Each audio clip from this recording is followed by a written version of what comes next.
fly, you need to learn how to bicycle. It's not an easy task because you have to be continuously stabilizing it. And it is not statically stable in the sense that if the moment you stop pedaling, it'll tilt or fall.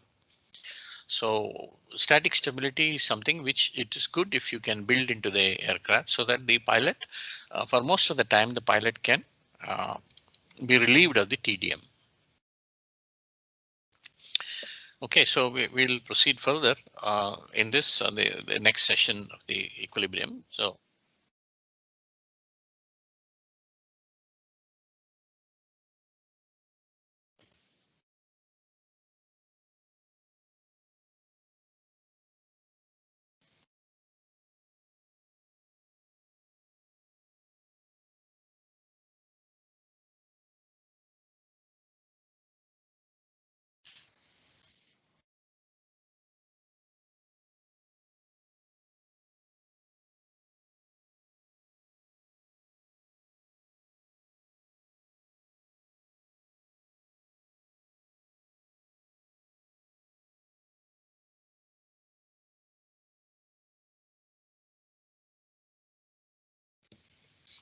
okay, sorry about that. So that was a slide I had used in your seniors class when the whole thing had to be again as now done through online. So I had done an audio recording as an experiment. So that's what you heard.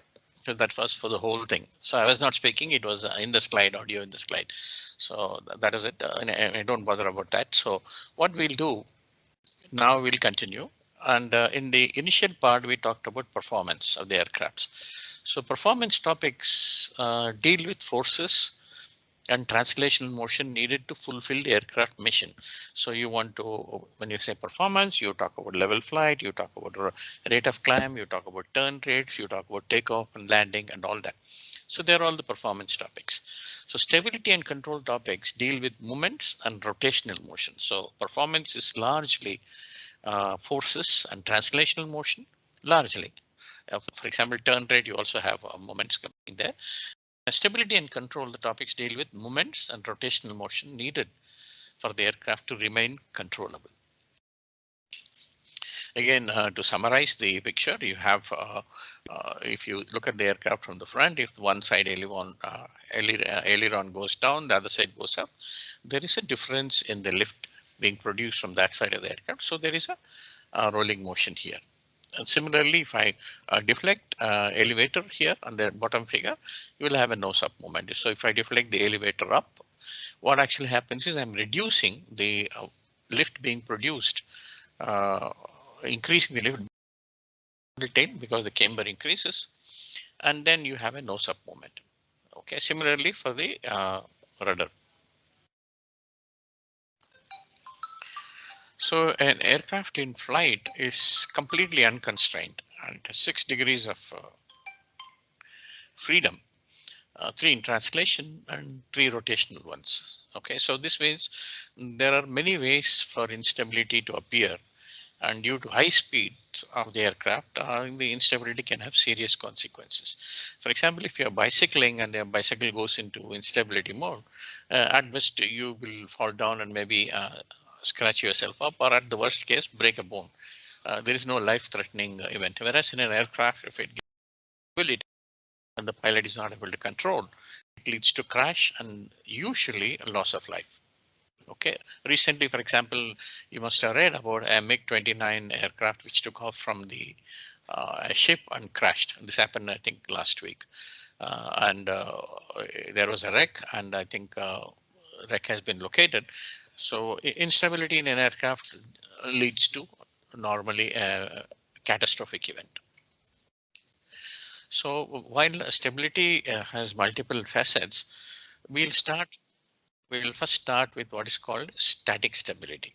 That's the weaker form of stability, where when the aircraft is in equilibrium, a small disturbance like a gust or something, and the aircraft returns back to its equilibrium condition. If there was a noise, I was wondering if somebody was waiting in the lobby or something. No, it's not. So let's continue. So static stability, you can look at it as a weaker form of stability. You really have to do the dynamic stability eventually for it to be able to do that. So as before, a body said to be statically stable if a disturbance generates a force or moment as appropriate, which tends to restore the body to initial stage. So the generation of a restoring force and moment should be built into the aircraft. It's without the pilot action, without the pilot doing anything. Okay, now that is what's called static stability. And this is ensured by what's called a stability margin, where you ensure that the center of pressure or the point where the force acts, the lift force acts, is behind the center of gravity. And what are the conditions and all that are part of this course. We will derive all those conditions later. The key point and also restoring moment, which tends to bring the body back to its equilibrium state. In an aircraft, the stability could be different types of stability. The stability could be, for example, velocity, that the pilot has set the aircraft at Mach 0.7 for cruise conditions, and something happens. Let's say the thrust increases or the drag increases, and the velocity changes, and it should go back to whatever the velocity the pilot has set. So it could be the velocity, it could be heading, it could be angle of attack, any one of this. So when there is a slight disturbance from that condition, without any efforts on the part of the pilot, it comes back to stable its equilibrium. And of course, it's possible that an aircraft may be stable under some conditions of flight and unstable in other conditions of flight. As I said, there are cases where the aircraft is stable in the longitudinal dynamics, but it may be unstable in the lateral or directional, in which case you have to also limit the angle of attack in the pitch direction. So this is almost every fighter airplane has this issue. So there are limiters put there. So even while longitudinally it may be stable, there may be issues with directional and lateral. So you may not be, the pilot may not be allowed to fly at that angle of attack. Okay, so in some conditions it may be unstable. So we'll have to check all the conditions if you are designing an aircraft. So when you say control authority or control power, is the force which the pilot can generate by deflecting any of the control surfaces to maneuver the aircraft into a desired position. As I said, equilibrium is when all the forces and moments balance out. When the pilot wants to move from one equilibrium state to another, meaning that let's say he has been cruising for so long and it is now time to initiate the landing procedure, in which case he has to reduce the velocity from cruise Mach number to a lower Mach number, also point the nose downwards so that he starts gliding towards the landing. So essentially, the pilot is trying to move from one equilibrium state to another, and this is what is called control. Okay, so this, and if he has to do that, then he should have the ability to generate the necessary force and movement to disturb from one equilibrium state to another equilibrium state, and then ensure that it is stable there. So as stated earlier, an aircraft, when disturbed not by the pilot, by some external issues like sudden air pockets or gusts, then of course if it returns to its own original equilibrium, that's stability. When the pilot wants, that's a different issue. If on the other hand, let's say if the airplane tends to move further away from the position it was because of some disturbance, not when the pilot is doing anything, the pilot is with the hands off, and there is a gust and the aircraft pitches up, but it continues to pitch up and shows no intention or no restoring force or moment to bring it back to equilibrium, then it is called unstable. In some cases, some odd cases, it's possible that there is no restoring moment, or there is no movement to increase the stability. So basically, nothing happens. So this is where when the aircraft is disturbed, let's say pitch angle is increased by 1 degree, it stays there. It neither increases the pitch angle nor restores back to the equilibrium position. So meaning that there is no restoring force at all. It's just like a ball on a horizontal surface. You push the ball, it stays wherever it is. If it's on a convex surface, then you push the ball, it will fall off into another place. If it's a concave surface, you push the ball, it will again roll back to its original state after a couple of oscillations. Stabilizes in wherever it is. Where there is neither a diverging force nor a restoring force at moment is called neutral stability. And sometimes this is also a desirable feature. Not always, but in some odd cases, it may be a desirable feature to have.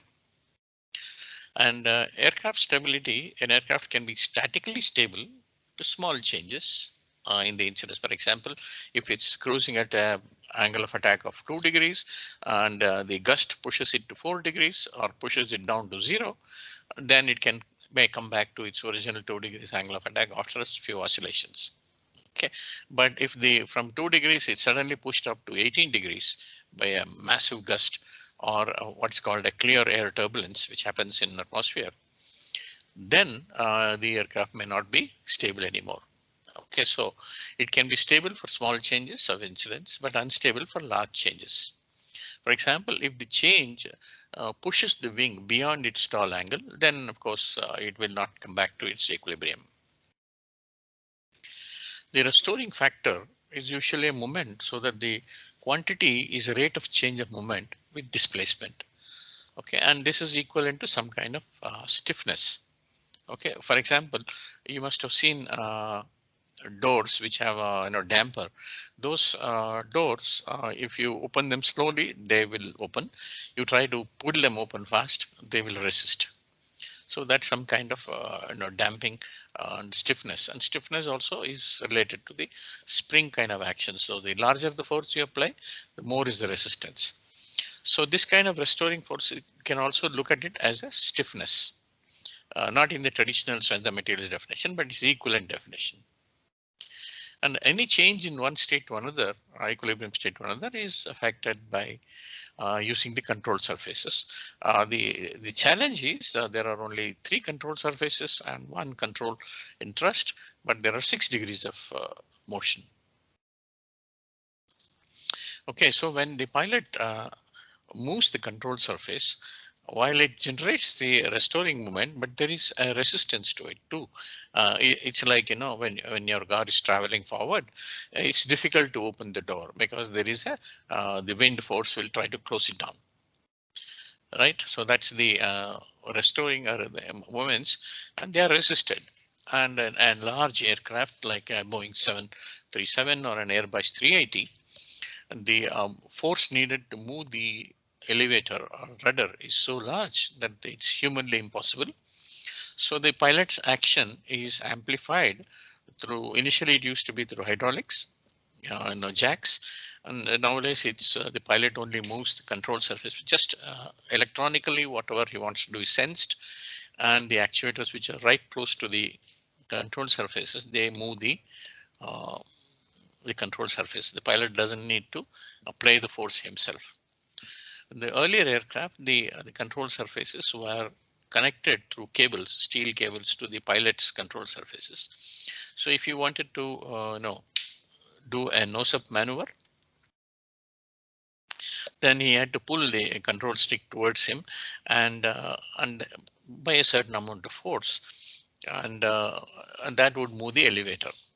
With small aircraft, this is okay. The pilot could exert the force. As the aircraft became bigger and bigger, the force needed, or the stick force, as we'll calculate later, the stick force needed for maneuver became very, very high, and the pilot couldn't achieve that. So that's when they had to do other ways to implement that. So summarizing, we have already gone through this. Next important part we need to look at is what's called the trim condition. Okay, trim condition is when the pilot has set the direction, altitude, and the velocity in which he wants to continue. Okay, but the forces and moments are not cancelled out yet. He has achieved what he wants to do in terms of status, meaning the velocity and the altitude and the heading. And he wants to continue in this flight for, let's say, 40 minutes or 1 hour or whatever time. But are not cancelled out. So in a normal flight, it's usual for the pilot to adjust the controls of an aircraft such that on releasing the controls, it continues to fly at the chosen flight. So he has to adjust the moments and the forces so that the net summation of moments and forces at the center of gravity are zero at that uh, state wherever he wants it to be. So by this means, the pilot is relieved of the tedium. So if he is able to trim the aircraft, and then he can take his hands off for some time without bothering to continuously monitor the aircraft's either altitude or heading or the velocity at which it's flying. So in such a case, the aircraft is said to be trimmed, and the trim state defines the initial conditions about which the dynamics of interest may be studied. So first we have to find out what is the trim condition of the aircraft, meaning that if it's flying at 11 kilometers altitude or 0.8 Mach number velocity, then what should be the elevator angle, or what should be the angle of attack of the wing, and what should be the rudder condition for it to remain in equilibrium, meaning to balance out all the forces and moments. Okay, now the forces generated by both wing and the elevator depend like velocity square. Okay, if the velocity reduces for some reason, then the forces go down more drastically because they depend on velocity square. So just for the sake of clarity, let's say the velocity suddenly becomes half of what the pilot wanted it to do. If that happens, the lift goes down by a factor of 4, because it's a square, and the trailing the lift being produced by the horizontal tail at the back also goes down by a factor of 4. So that's the challenge when the forces depend on that, and the moment, of course, depends on the force and the momentum. Momentum doesn't change, but it's only the force which can have a very serious effect on trim and the flight conditions. And all aircraft are equipped with by means of presetting or adjusting the datum or trim setting by the primary control surfaces. So the elevator itself is a huge surface, and it's difficult for the pilot to move the elevator by small angles of I think when he's trimming it. So instead, what is done, the elevator itself has a smaller part attached to it, which is called a tab, trim tab, movable tab. So the pilot uses the small tab for fine corrections when he's trying to trim the aircraft. So when he's, of course, trying to take off from the runway or land towards the runway or start initiate rate of climb, then he'll deflect the main elevator. But once he has reached the position in which he wants to be, for minor adjustments, small corrections, he uses what's called a trim tab. And these trim tabs are fixed on almost all the control surfaces, largely in the elevator. So it will be a small part of the elevator which he will move in corrections. It's like, in a radio, I don't know if you guys have seen a radio at all. In a radio, there used to be something called bands. Okay, and in that you select the band, and then the frequency you adjust by small tuner. Okay, so in the moment, let's say you say in an FM you're looking at 90 gigahertz band or 100 megahertz band or 200 megahertz band. You choose the band, and then from there, so 91.1 and all you do with a small tuner. So the tuner is what is an elevator trap. So it will produce small forces and small movements just to trim the aircraft. For large forces and large movements, the pilot has to deflect the main surface itself. Okay, so almost all aircraft have this continuously adjustable elevated trim tab, except for very, very small ones like Pushpak or Tiger Moth or small little aircraft, where the pilot himself moves the elevator fully without any issues. All other aircrafts, bigger ones, have a trim tab, which the pilot adjusts. So of course, once the pilot sets it into a position, whichever he wants, then only you have to look at the stability part of it. Once it is trimmed, then we have to study the.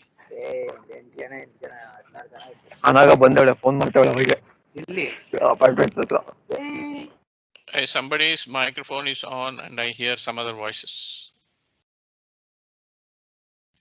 Okay, these things happen in online class, I guess. So we have to study the stability of an aircraft after the aircraft has achieved trim condition. Okay, there's no point studying it before that. Okay, so that's the thing. So when you say the aircraft is trimmed, then the forces and moments about all the three axes should be 0. Only then the aircraft is trimmed.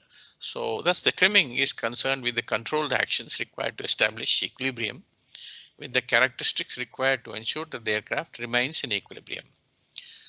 So as I said, the object of trimming is to bring the forces and moments acting on the aircraft into a state of equilibrium. Once this is done, then if there is a disturbance on top of this, we are interested in how the aircraft responds to that. So that's the part of the stability condition. So there are 3 normal forces and 3 moments like the pitch, roll and yaw. The force balance is often expressed as lift is equal to weight and thrust is equal to drag. And this is also used extensively in performance studies. Wherever you're looking at trying to look at the performance, it's thrust equal to drag, lift equal to weight in a steady level flight. So summarizing, achieving equilibrium trim is about balancing forces and moments so that they cancel out. Aircraft have control surfaces in order to alter forces and moments to achieve the trim condition. Moments are taken with respect to aerodynamic center as moments do not change with angle of attack with aerodynamic center. At least in subsonic flows they don't change. Whereas center pressure moves with the change in angle of attack. So we always try to transpose all the forces and moments with respect to aerodynamic center and with respect to center of gravity. So that's the condition we are looking at. A system is in equilibrium if sum of all the forces are. These are all summarized slides. So a system is dynamically stable if given enough time, it actually returns to the equilibrium position. Given enough time is a qualifier, and there are possibilities that the aircraft needs to return to its equilibrium with a much faster rate than necessary. That depends on the status of that. If, for example, there is a pitch oscillation and the aircraft is close to the ground, then that is catastrophic. If the pitch oscillation is when the aircraft is at 8 kilometers altitude, then there is enough time for the aircraft to come back to its equilibrium position without causing any undue catastrophic event. So an aircraft can be statically stable to small changes in incident, but unstable for large changes. We have to take that into account. And stability doesn't mean it's stable for all conditions. That's not true. It's also possible that stability in one axis, like the yaw and roll axis, can affect the overall flight envelope, even while the longitudinal stability is available. So that thing's also there. All the aircraft loads can be considered to act through a point at which the aerodynamic moments are 0. This is the called the center of pressure. And these, of course, will change with the angle of attack. Aerodynamic center is defined as the location at which the pitching moment is unaffected by angle of attack. So for forces, you look at center of pressure. For moments, you look at aerodynamic center. However, the weight of the aircraft, the structural weight of the aircraft coming from the wing, fuselage, and all that must all balance. If mCg is equal to 0, the aircraft is said to be trim. Or all of the things.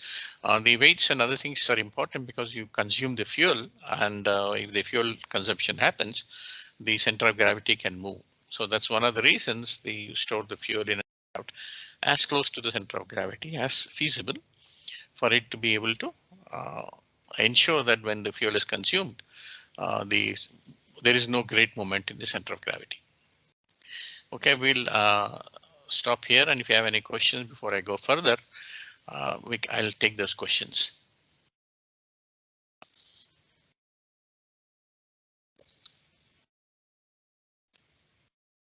So, are there any things which was not clear and you want me to explain again?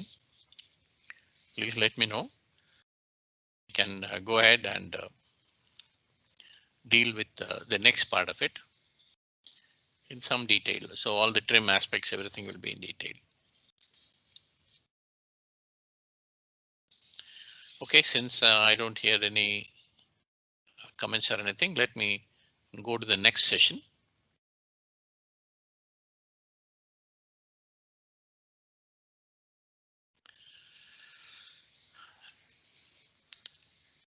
So to continue with the trim itself, for it to be able to produce the required lift to offset the weight, right? So L has to be equal to W and D has to be equated by T. It has to move with a velocity V in order to generate the lift. And the lift produced or the force produced depends on the square of the velocity. This forward motion results in a resistive force drag, and the drag has to be offset or taken care of by the negated by thrust being produced by the propulsive system. Okay, now lift and drag both depend on the square of the velocity. Now thrust is under the control of the pilot, that's the throttle setting, and depending on the propulsive system, it could change with velocity or not change with velocity. So in aircraft geometry, it has to be designed such that these four forces act at a reference point in such a manner that they cancel each other out. Okay, and of course, it's you can't put your aircraft geometry whichever way you want. For example, if it's a fighter aircraft, you can't hang the missiles at the horizontal tail if there is one, or put it in front of the nose. All of it you have to ensure wherever aircraft geometry is being looked at to ensure that they're all as close to the center of gravity as possible. And there is no movement of the CG. Of course, there is always movement of the CG because of the fuel consumption. You're only trying to minimize it. Okay, by let's say storing the fuel as close to the original center of gravity. So when you consume the fuel, there is not much change moment. Okay. As I mentioned earlier, in a static system, enough about the fulcrum are equal. In a dynamic system, that's not enough. We may have to look at moments. The force balance alone is not enough. We have to look at the moment. So the main challenge in ensuring the equilibrium in aircraft is that the lift and drag depend on velocity square. Okay, and lift also depends on the angle of attack or the pitch angle. But that is linear, at least in the small angles of attack, it's linear. So if you change from 2 degrees angle of attack to 3 degrees, you can use the linear CL alpha curve to predict it. And velocity, of course, is it goes like the square of the velocity. The static stability characteristics about all the three axes largely determine the trimmability of an aircraft. We talked about trim earlier, but now we'll have to look at how effectively the aircraft can be trimmed. Okay, so actually, as we said earlier, there's a little bit of repetition here. Dynamic stability largely determines the characteristics of the transient motion from the equilibrium. So when there is a disturbance, the aircraft goes into a transient motion and it comes back to its equilibrium if it's stable, or it can stay in the transient motion for a long time if it is neutrally stable, or go into divergent away from the trimmed flight if it's unstable. So the object of trimming is to ensure lift equal to weight and T is equal to D or thrust equal to drag. Okay, weight is not something which is changing except for the fuel consumption. We can ignore that to a large extent. and lift and drag or depend on the square of the velocity. Thrust is under the pilot's control. So if the aircraft is stable, it will be then stay in equilibrium until it is disturbed. Okay, and disturbance could come from an external disturbance like gust or turbulence, or it could be coming from the pilot moving the control surfaces. So all the parameters change during the course of a typical flight. So the trim adjustments need to be made, right? When you're the aircraft, let's say the pilot reaches the cruise altitude, sets the heading and the velocity, he sets the trim, but continuously fuel is being consumed. So the weight is continuously reducing, and the lift which was set initially has to be continuously reduced, which is a difficult thing to do. So if the stability margin is fairly large, then the pilot needs to only touch the control surfaces infrequently, not very frequently. But since to a large extent, the aircraft is symmetric, meaning the left half and the right half are identical, except of course when some equipment on one side or the engine failure happens.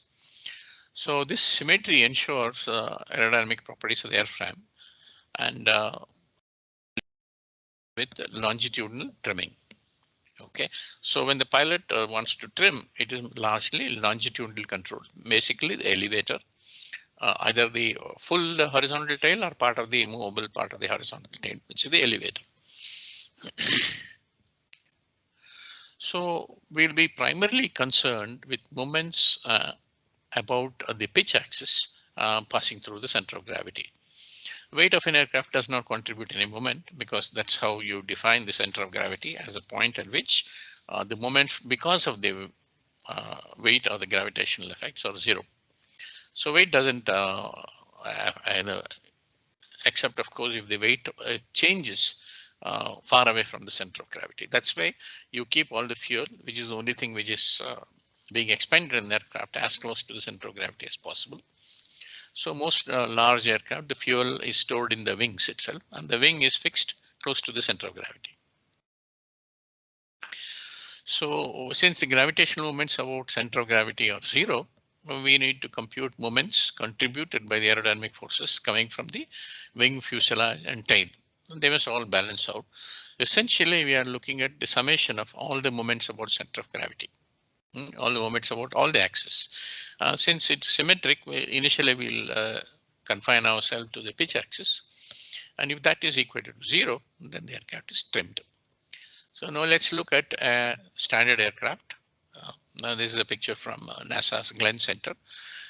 So here you see the weight, center of gravity is the yellow circle here, and the force is from the wing lift force is written as W. I normally write it as L suffix W and L suffix T. They have written as W as wing lift and T as the tail lift. And tail lift you can see is downwards, because if the center of gravity is the yellow circle as seen here and W is acting behind, there is a nose down moment. Okay, and to balance that, I need to produce a force T downwards here to balance that. So how do I balance this? So W into the distance D suffix W should be equal to T into D suffix T. So larger the distance of where the wing lift is acting from behind the center of gravity, larger should be the tail lift downwards. Okay, and since this lift is downwards, it is reducing my overall lift, and so I have to fly faster to be able to balance the weight of the aircraft. So this part of the tail producing a negative lift, and that being means that the aircraft has to fly a little faster to be able to balance the weight, is usually referred to as the trim penalty. This is because the moment any object is a lift force in whatever direction, the drag is always in the same direction. So the larger the T I have to produce to balance the aircraft, larger is the tail drag, and that is called the penalty. The drag, because of the act of trimming, the drag you have to incur or encounter because of trimming is called the trim penalty. Okay, so just remember this when I say describe the trim penalty, it's the drag produced by the control surface when you're trimming the aircraft. And if you can see from this figure, larger the distance, that is larger the d suffix d, w, then larger should be the t to balance out this equation on the bottom. So w into d suffix w plus t into dt should be equal to 0. Okay, and the d suffix w is usually referred to as the stability margin. How far is the distance between the center of pressure where the lift acts and the center of gravity where the weight is supposed to act. So for stability, all that is necessary, if an aircraft pitches nose up, then the resulting incremental aerodynamic moment about the center of gravity, let's say this delta mcg, should be negative in order to push the nose down again. So if that is possible, then the aircraft is stable. Or if the nose pitches down, the resulting moment should be nose up or positive. So this is what is called the stability in the longitudinal dynamics. Okay, so the resulting moment should restore the aircraft back to its equilibrium, which means that if the angle increases, okay, and the moment should be downwards. If the angle reduces, the moment should be upwards. Essentially, this says that delta mcg by delta alpha, meaning the rate of change of moment with respect to alpha, must be negative. Okay, so for today I'll stop here. I'll continue here. Basically, since we started this class earlier than the scheduled university scheduled time, almost all the subjects and all the teachers are ahead of in the syllabus, so there is no worry. I'll stop here and I'll continue further. And most probably I'll finish all the syllabus by end of December or by first week of Jan. So there is enough time for revision, or if you have any other questions, we can have maybe more numericals. In this case, of course, numericals, the difficulty in numericals, if I take an actual problem of dynamics, then it becomes a huge issue. You'll have to do programming and all that.